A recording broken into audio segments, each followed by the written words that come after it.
어머니, 칠순잔치날 여행 갔다고 잔뜩 삐지신 거 아니겠지? 평소대로 비밀번호를 눌렀는데 문이 열리지 않았습니다. 어? 비밀번호가 안 먹히네? 비밀번호 바꾸셨나? 왜 연락도 안 주시고? 결국 관리사무소에 가서 경비원의 도움을 받아 문을 열었어요. 그렇게 문을 열고 들어간 순간 두 사람은 얼어붙었습니다. 그 사이 집이 텅 비어 있었어요. 거실에 있던 소파도, TV도, 식탁도, 냉장고도 모든 것이 사라져 있었습니다. 이게 뭐야? 식탁 위에 놓인 것은 편지 한 장과 부동산 매매 계약서뿐이었습니다. 아들이 떨리는 손으로 편지를 펼쳤어요. 희원아, 지수야. 너희가 나를 모시고 살았다고 했지? 그럼 이제 모실 집도 모셔야 할 나도 없으니 속이 시원하겠구나. 나는 다시 나로 돌아가려고 한다. 매매 계약서를 보니 집이 이미 팔린 상태였습니다. 매매 대금도 받은 상태였어요. 이게 뭐예요? 어떻게 말도 없이 집을 팔아버려요? 우리는 어디서 살라고요? 이번 사연의 주인공은 69세 윤정심 씨입니다. 정심 씨는 남편과 사별한 지 벌써 7년이 흘렀죠. 서울 은평구의 오래된 24평 아파트에서 혼자 조용히 살아가고 있었습니다. 평생을 중학교에서 국어를 가르치며 37년을 보낸 후 은퇴하고 이제 막 혼자만의 인생을 즐기기 시작한 참이었습니다. 정심 씨의 하루는 꽤나 규칙적이었어요. 젊을 때는 정신없이 일하느라 책 한 권 마음 편히 읽어볼 시간이 없었는데 이제야 좋아하는 소설을 천천히 읽어볼 수 있었죠. 오후에는 문화센터에서 요가를 배우거나 이웃 친구들과 근처 공원을 산책했습니다. 가끔은 백화점 문화센터에서 하는 인문학 강의도 들었어요. 7년 전 남편이 세상을 떠났을 때는 앞이 막막했는데 이제는 혼자여서 오히려 자유롭다는 생각이 들 정도였습니다. 참 조용하고 좋다. 정심 씨는 가끔 이렇게 혼자 중얼거리곤 했어요. 남편 살아 생전에는 아침 일찍 일어나 밥 차려놓고 연금 나와서도 김치 담그느라 반찬 하느라 정신이 없었는데 말이죠. 이제는 먹고 싶은 것만 조금씩 해먹고 하고 싶은 일만 하며 살 수 있었습니다. 그런데 그런 평온한 생활이 흔들리기 시작한 건 올해 3월 아들이 급하게 걸어온 전화 때문이었습니다. 엄마, 지금 살던 전셋집에서 갑자기 나가야 한대요. 아들 희원이의 목소리는 다급했습니다. 42세인 아들은 중소기업에 다니는 평범한 직장인이었어요. 주인이 실거주 들어온다면서요. 전셋값도 너무 올라버렸고. 지금은 대출도 막혀버려서 당장 이사 갈 곳이 없어요. 아들은 마포구에 있는 29평 아파트에 전세 5억으로 살고 있었는데 계약 만료를 앞두고 집주인이 갑자기 직접 들어와 살겠다고 통보했다는 거였습니다. 다른 집을 알아봤지만 전세가가 8억까지 뛰어 있었고 은행 대출도 규제 때문에 쉽지 않다고 했어요. 지수도 복직을 앞두고 있는데 아이들 어린이집도 대기번호가 124번이래요. 믿고 맡길 곳도 없고 시터 쓰기엔 한 달에 200만 원이나 든대요. 며느리 지수는 39세로 IT 회사에서 9년째 근무하고 있었습니다.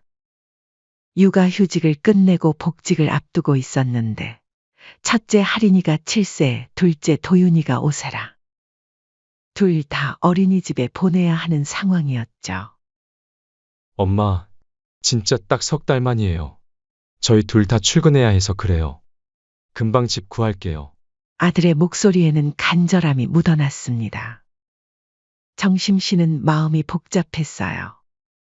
애들 사정 생각하면 안 도와줄 수도 없었지만 막상 함께 살아야 한다고 생각하니 편하지 않았습니다. 엄마, 아이들도 할머니 보고 싶어 해요. 할인이는 맨날 할머니 언제 와 보냐고 그러고. 결국 정심 씨는 망설이면서도 받아들였습니다.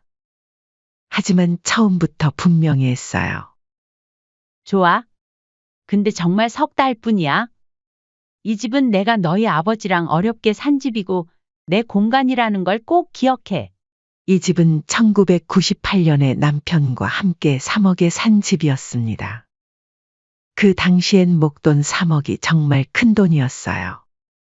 교사 월급으로는 턱도 없는 금액이라 남편이 교직원 공제회에서 대출을 받고 친정 어머니께 1억을 빌려서 겨우 마련한 집이었습니다. 고마워요, 엄마. 진짜 석 달만 있을게요. 미안해요. 아들과 며느리는 기뻐하며 그 주말에 바로 이사를 왔습니다. 큰 트럭 2대 분량의 짐이 들어오는 걸 보니 정심 씨는 갑자기 불안해졌어요. 엄마, 애들 장난감이 좀 많아요. 거실 한쪽에만 놓을게요. 어머님, 정말 감사합니다. 아이들 때문에 시끄럽더라도 이해해 주세요. 며느리 지수는 정중하게 인사했지만 이미 집 안 분위기는 완전히 달라져 있었습니다. 조용했던 거실은 각종 장난감으로 가득 찼고 냉장고는 이유식과 아이들 간식들로 빼곡했어요. 할인이와 도윤이는 처음엔 할머니 집에 온 게 신기한지 얌전했지만 며칠 지나니 완전히 자기 집인 양 뛰어다녔습니다. 할머니 뽀로로 보고 싶어요. 할머니 배고파요. 아이들은 하루 종일 정심 씨를 찾았어요. 며느리는 복직 준비로 바빴고 아들은 평소보다 더 늦게 들어왔습니다. 새 집을 알아본다면서 주말마다 여기저기 다녔죠. 엄마, 마음에 드는 집이 없어서요. 조금만 더 기다려주세요. 처음엔 정말 석 달만 있으려나 보다 했는데 한 달이 지나도 2달이 지나도 이사 갈 기미가 보이지 않았습니다. 아니, 오히려 점점 더 편안해하는 것 같았어요. 어머님, 여기 정말 좋네요.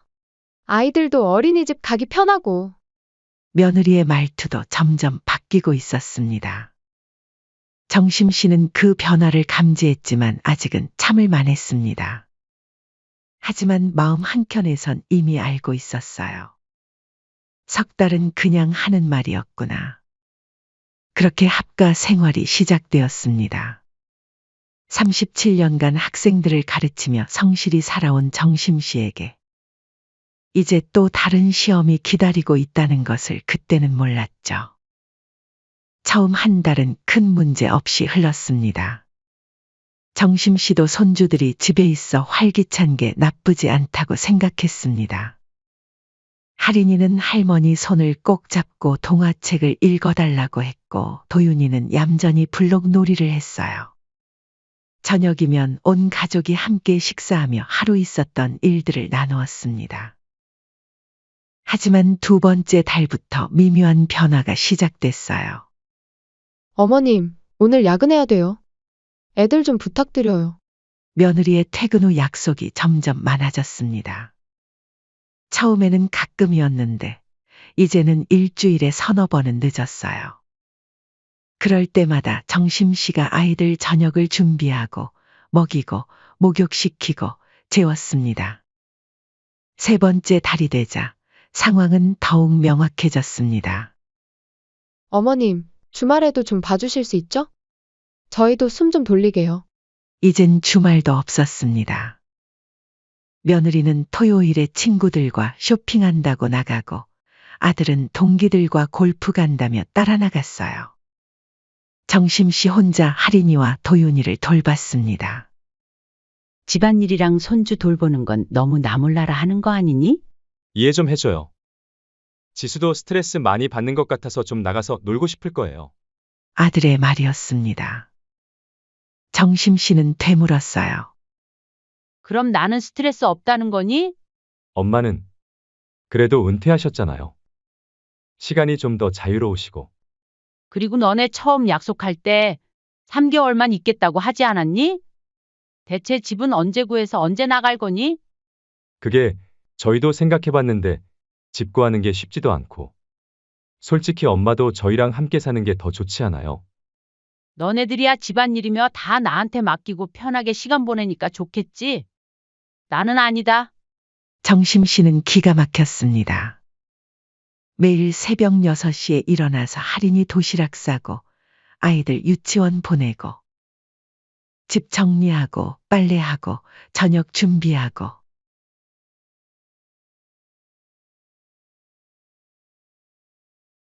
아이들 데려와서 간식 주고 숙제 봐주고 목욕시키고 재우는 게 점점 지쳐갔습니다. 시간이 흐르면서 며느리의 요구는 더욱 구체적이고 직접적으로 변했습니다. 어머님, 청소기 좀 돌려주세요. 며느리가 정심 씨에게 청소기를 내밀었어요. 너네들 좀 도우지 그러니? 남의 일인 것처럼 말하는 것 같구나? 맞벌이 하는데 집안일까지 다 하기가 힘들어요. 아시잖아요. 정심 씨는 어이가 없었습니다. 하지만 더 충격적인 건 아들의 반응이었습니다. 지수도 풀타임으로 일하잖아. 엄마가 좀 도와주시면 안 될까? 아들은 언제나 며느리 편이었어요. 정심 씨의 입장은 한 번도 생각해 주지 않았습니다. 이제 정심 씨는 거의 이 집의 가정부가 된 기분이었죠. 그러던 어느 날 정심 씨는 평소대로 빨래를 했어요. 빨래 바구니에 담긴 옷들을 그대로 세탁기에 넣고 돌렸죠. 그런데 빨래가 끝나고 꺼내보니 며느리의 흰색 블라우스가 연한 파란색으로 물들어 있었습니다. 어머님, 이게 뭐예요? 며느리가 물든 블라우스를 들고 와서 소리쳤어요. 왜 청바지랑 흰옷을 같이 넣으셨어요? 세탁할 때 색깔별로 분리하는 게 기본 상식 아닌가요? 정심 씨는 당황했습니다. 빨래 바구니를 보니 청바지와 흰 블라우스가 함께 들어 있었네요. 미안하다. 그런데 빨래 바구니에 다 함께 들어있어서 몰랐다. 몰랐다고요? 세탁 전에 확인하는 게 당연하잖아요. 이 블라우스 얼마나 비싼데. 며느리의 목소리가 점점 높아졌어요. 미안하긴 한데 그렇게 중요한 옷이면 내가 따로 분류해서 주든지 아니면 내가 직접 세탁기 돌리면 되는 거 아니야? 정심 씨도 답답한 마음에 말이 나왔습니다. 아시잖아요. 저는 회사 일로 바빠서 그런 걸 언제 신경 써요? 맨날 바쁘다 바쁘다.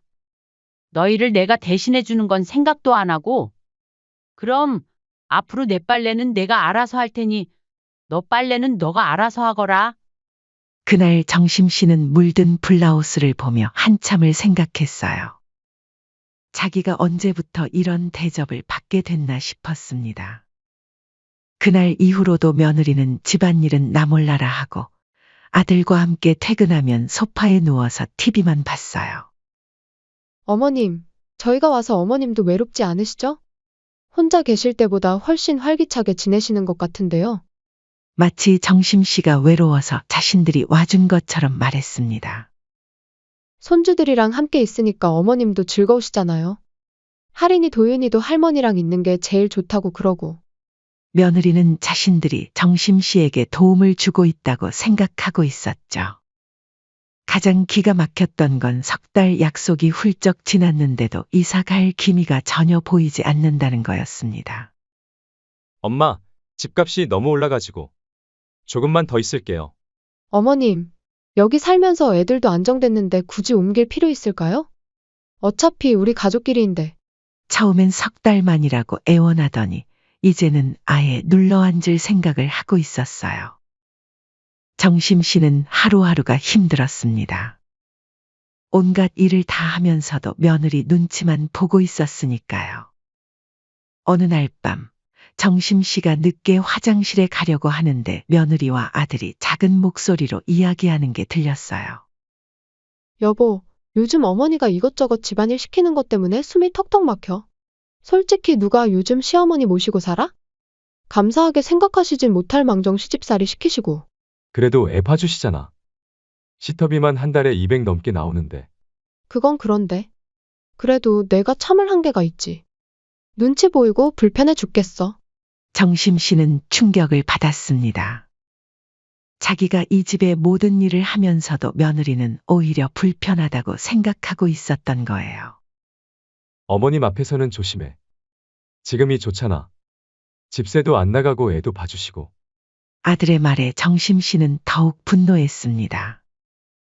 자신을 이용하고 있다는 걸 뻔히 알면서도 그런 식으로 말하다니요. 그날 밤 정심 씨는 잠을 못 이뤘습니다. 69년을 살면서 이렇게 서러운 적이 없었어요. 하루 종일 일하면서도 오히려 눈치를 주는 소리를 들어야 하다니요.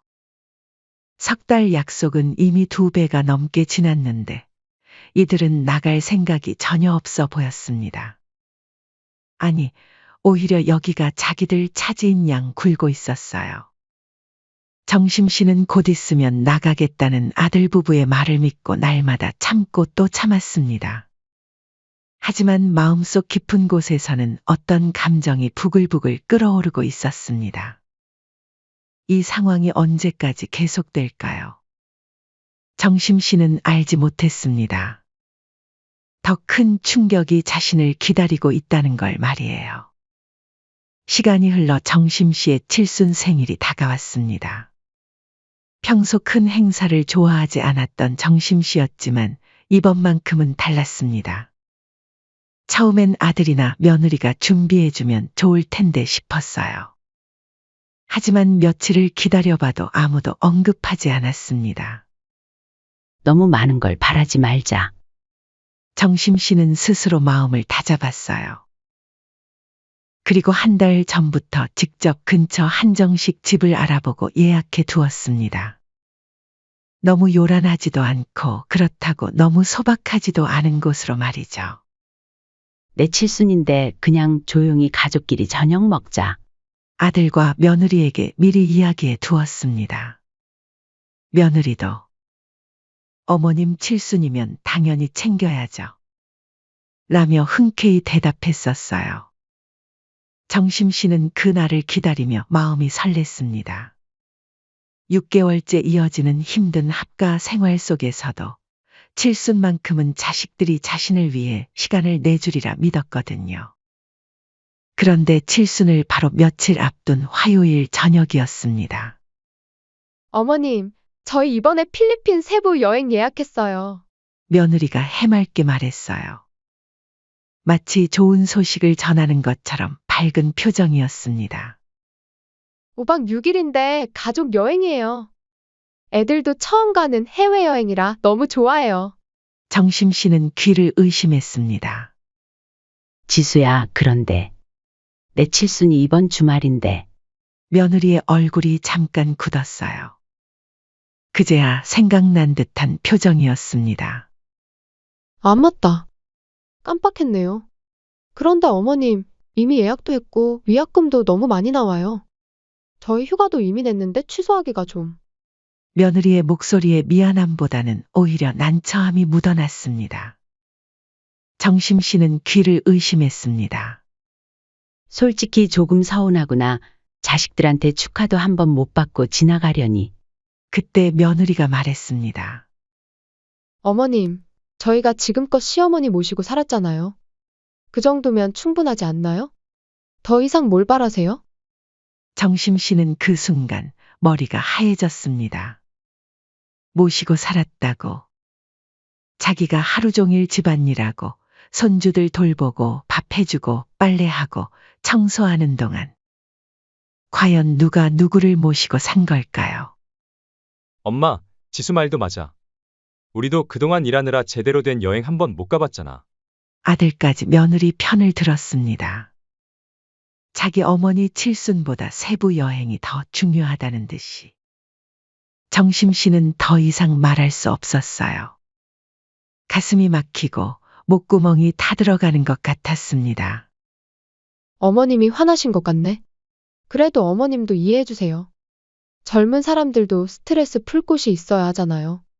며느리의 말은 계속됐습니다. 어차피 생일은 다음에도 할 수 있잖아요. 여행은 이번 기회 놓치면 언제 갈지 모르고. 그래, 너네 생각이 그렇다는 거지? 알겠다. 정심 씨는 아무 말 없이 등을 돌렸습니다. 더 이상 참을 수가 없었어요. 그날 밤 정심 씨는 잠들 수 없었습니다. 머릿속에서 며느리의 말이 계속 맴돌았어요. 저희가 시어머니 모시고 살았잖아요. 다음 날 아침 정심 씨는 일어나서 서랍에서 핸드폰을 꺼냈습니다. 그리고 인터넷에서 찾은 부동산 중개소 번호로 전화를 걸었어요. 여보세요? 급매로 집 내놓으려고 하는데 가능한가요? 은평구 24평 아파트요. 네, 급하게 매매 계약하고 싶어요. 이번 주 안에 가능한가요? 전화를 끊은 후 정심 씨는 창밖을 바라봤습니다. 37년을 함께한 집이었어요. 남편과 함께 어렵게 마련한 집, 아들을 키우고 교정의 꿈을 키운 집. 하지만 이제 이 집은 더 이상 자신의 공간이 아니었습니다. 며느리와 손주들의 집이 되어버린 것 같았어요. 다음 날부터 정심 씨는 조용히 움직였습니다. 아들과 며느리가 출근한 사이 중개업자를 만나고 매매 계약을 진행했어요. 서울 은평구 아파트 시세가 많이 올라 있어서 급매로 내놓아도 곧 매수자가 나타났습니다. 세부 여행을 떠나는 날 아침, 며느리가 손주들과 함께 짐을 챙기며 인사했어요. 미안한 기색은 전혀 없었습니다. 5박 6일이니까 일요일 밤에 들어올게요. 아들도 마찬가지였어요. 엄마, 너무 서운해하지 마세요. 돌아와서 칠순 생일 늦게라도 챙겨드릴게요. 정심 씨는 고개만 끄덕였습니다. 그들이 공항으로 떠난 후 정심 씨는 바로 행동에 옮겼어요. 이사업체에 전화해서 당일 이사를 요청했습니다. 추가 요금을 주고서라도 그날 안에 모든 짐을 옮기고 싶었어요. 정심 씨는 일단 꼭 필요한 것들만 챙겼습니다. 옷가지 몇 벌, 사진 몇 장, 남편이 읽어주던 시집 한 권. 나머지는 다 두고 갔어요. 가구며 가전제품이며 37년 동안 모아온 물건들을 모두 남겨뒀습니다. 아들과 며느리 그리고 손주들이 쓰라고. 강릉으로 가는 KTX표를 끊었어요. 바다가 보고 싶었습니다.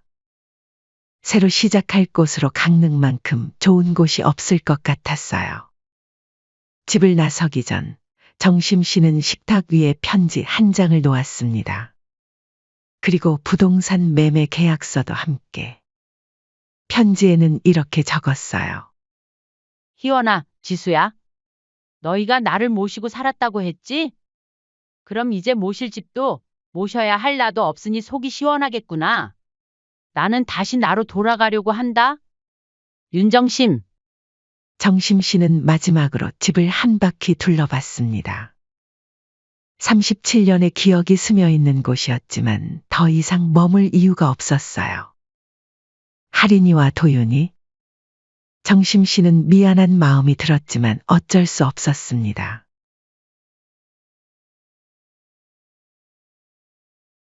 아이들의 부모가 직접 키우는 게 맞다고 생각했어요. KTX를 타고 강릉으로 향하면서 정심 씨는 처음으로 홀가분한 마음을 느꼈습니다. 69년을 살아오면서 이렇게 자유로운 기분은 처음이었어요. 누구 눈치 볼 필요도, 누구를 돌볼 필요도 없었습니다.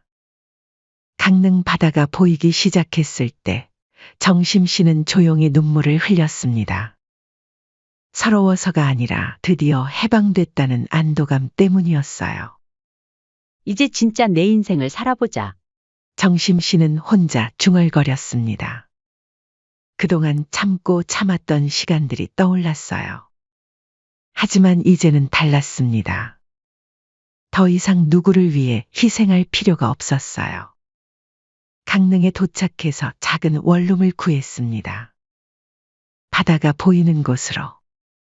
월세는 서울의 반값도 안 됐어요. 그날 밤 정심 씨는 혼자 차 한 잔을 끓여 마시며 창밖을 바라봤습니다.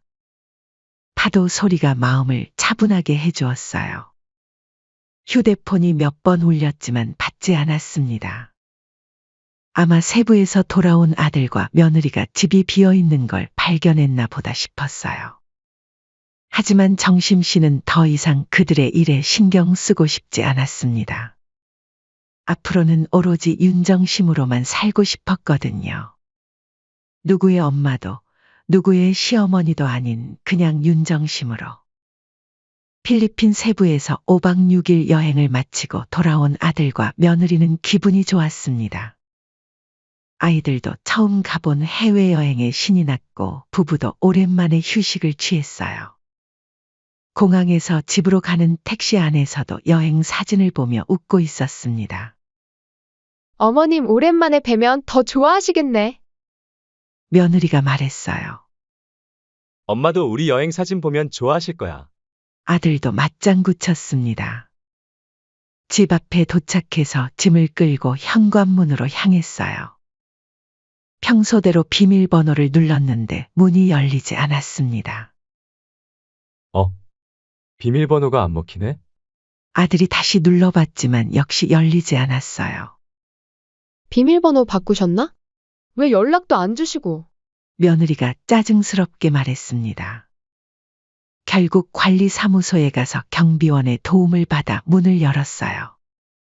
복도에서부터 이상한 기분이 들었습니다. 평소 집에서 나는 냄새가 나지 않았거든요. 문을 열고 들어간 순간 두 사람은 얼어붙었습니다. 그 사이 집이 텅 비어 있었어요. 거실에 있던 소파도, TV도, 식탁도, 냉장고도 모든 것이 사라져 있었습니다. 오직 작은 식탁 하나만 덩그러니 놓여 있었어요. 이게 뭐야? 아들이 얼결에 중얼거렸습니다. 할인이와 도윤이는 상황을 이해하지 못하고 할머니 어디 있어? 하며 집안을 돌아다녔어요. 며느리는 황급히 집안 곳곳을 확인했습니다. 정심씨 방도, 작은 방도, 부엌도 모두 텅 비어 있었어요. 식탁 위에 놓인 것은 편지 한 장과 부동산 매매 계약서뿐이었습니다. 아들이 떨리는 손으로 편지를 펼쳤어요. 매매 계약서를 보니 집이 이미 팔린 상태였습니다. 매매 대금도 받은 상태였어요. 며느리가 먼저 폭발했습니다. 이게 뭐예요? 어떻게 말도 없이 집을 팔아버려요? 우리는 어디서 살라고요? 지수야, 진정해. 일단 엄마한테 연락해보자. 아들이 휴대폰을 꺼내 정심씨에게 전화를 걸었지만 받지 않았어요. 몇 번을 걸어도 마찬가지였습니다. 여보는 뭐 했어요? 어머님이 집 파는 걸 왜 몰랐어요? 며느리가 아들을 다그쳤습니다. 나도 몰랐다고. 누가 집을 그렇게 갑작스럽게 팔 줄 알았겠어? 어머님 성격 뻔히 아시잖아요. 평소에 좀 더 신경 쓰셨어야죠. 그럼 너는 뭐 했어? 같이 살면서 전혀 눈치 못 챘으면서. 두 사람의 목소리가 점점 높아졌어요. 제가 뭘 했겠어요? 매일 회사 다니느라 바빴는데 어떻게 다 알아요? 그럼 나라고 한가했나? 나도 직장 다녔잖아. 할인이가 갑자기 울기 시작했어요. 할머니 어디 갔어요? 왜 집이 이래요? 그제야 두 사람이 정신을 차렸습니다. 하지만 막막한 건 마찬가지였어요. 며느리가 계속 따졌습니다. 아니, 그런데 왜 하필 우리 여행 갔을 때요? 이거 완전 의도적이잖아요. 나도 어머님이 이렇게까지 하실 줄은. 미안하다고 되는 일이에요? 우리 갈 곳도 없는데. 일단 친구 집이든 어디든 임시로 가자. 그리고 엄마 찾아야겠어. 아들도 당황스러운 건 마찬가지였어요. 며느리는 계속 불만을 쏟아냈습니다.